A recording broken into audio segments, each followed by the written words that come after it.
Introducción a las ciencias sociales. Clase 2. Ciencias que surgen a partir del análisis de las actividades realizadas por el hombre. Parte 2. Segundo parcial.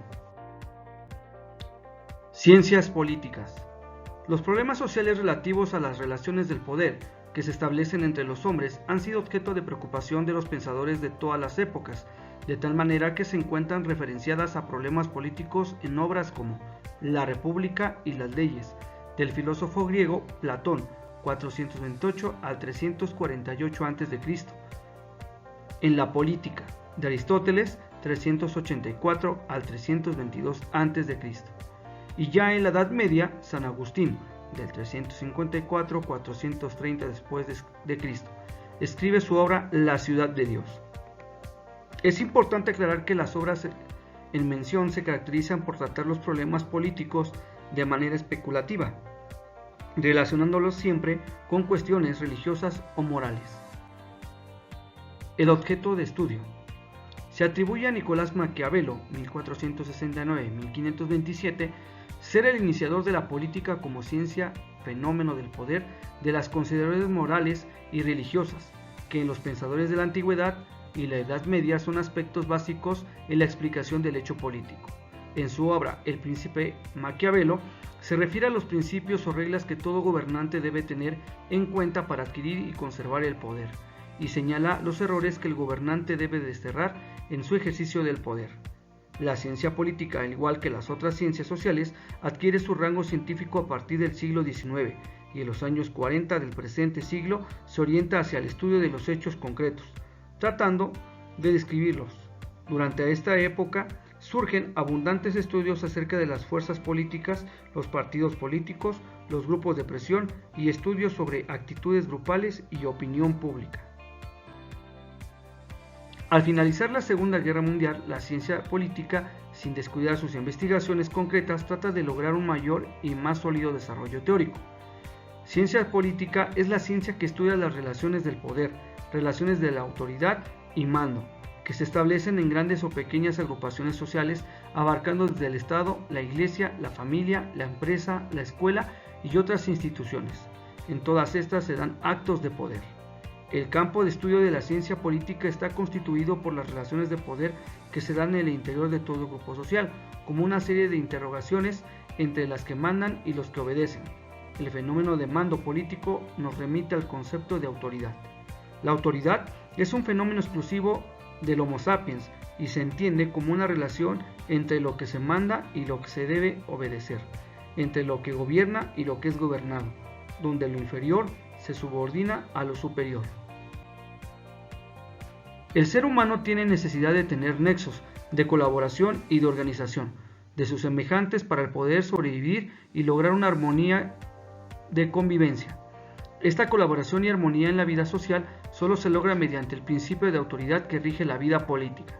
La acción política es una dinámica que parte del grupo que detenta el poder y que tiene el estatus de autoridad, pues jerárquicamente tiene la posición más elevada en el contexto social.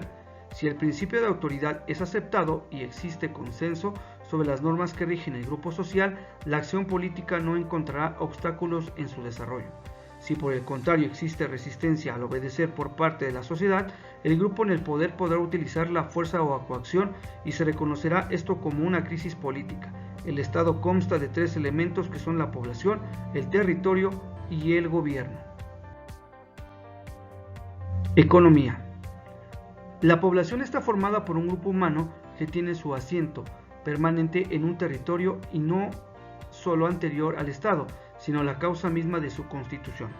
El territorio es el lugar en el que se asienta su población y el espacio geográfico dentro del cual se ejerce el poder estatal. El poder que ejerce dentro de su territorio no se encuentra limitado por ninguna fuerza exterior, por lo que se afirma en teoría política que dicho poder es soberano. El gobierno está formado por el conjunto de órganos encargados del ejercicio del poder público. La ciencia política se ha ocupado también de las formas de gobierno, indicando cómo se ejerce y en quién se deposita su ejercicio. Métodos. Los métodos que la ciencia política utiliza para abordar su objeto de estudio son: el método deductivo. Se aplican principios descubiertos a casos particulares a partir de un enlace de juicios, un principio o una ley. pueden reducirse a otras más en general. La deducción va de lo general a lo particular. Método inductivo.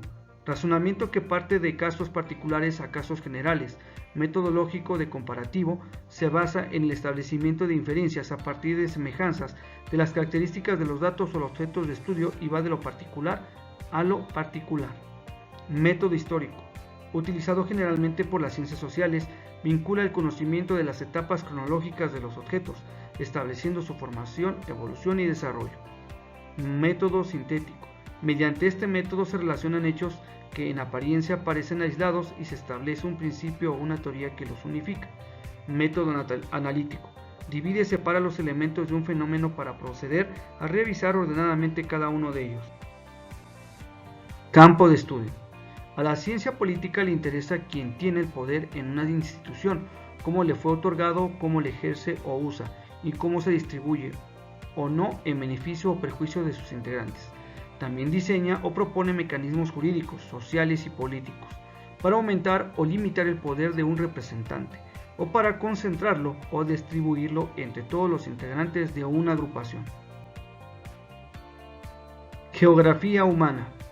Es la parte de la geografía que estudia la relación entre el hombre y el medio en que incluye el estudio del uso que hace del hombre del medio físico. Parte de la premisa de que el ser humano agrupado en sociedad es un agente transformador de la superficie terrestre. Su accionar lo modifica en función de las necesidades e intereses que los grupos humanos manifiestan. Estas transformaciones se deben a procesos agrícolas, urbanos, industriales, de transporte, comerciales, políticos, sociales, culturales, conflictos bélicos de la vida diaria, etc. El conocimiento de esta relación y la influencia que conlleva en la sociedad es lo que estudia la geografía humana. Métodos. Los métodos de la geografía humana son sumamente diversos y se pueden citar procedimientos tanto cuantitativos como cualitativos, incluyendo entre los primeros los estudios de casos, las escuelas y el análisis estadístico. El objeto de estudio. La geografía humana estudia la población humana, su estructura y sus actividades cualesquiera que sean, económicas, sociales, culturales o políticas, en su contexto espacial. También abarca el modo en el que la población se relaciona con la naturaleza. En sus niveles más simples, supone la descripción objetiva de la relación de mapas de las zonas donde, por ejemplo, se ubican industrias o ciudades. En particular, busca el cómo y el porqué del desarrollo de determinadas estructuras y actividades humanas en un lugar particular. Recuerda que puedes visualizar tus clases y actividades por las siguientes plataformas. Ahí quedarán respaldadas para tu comodidad. Nos vemos en la siguiente clase. Bye.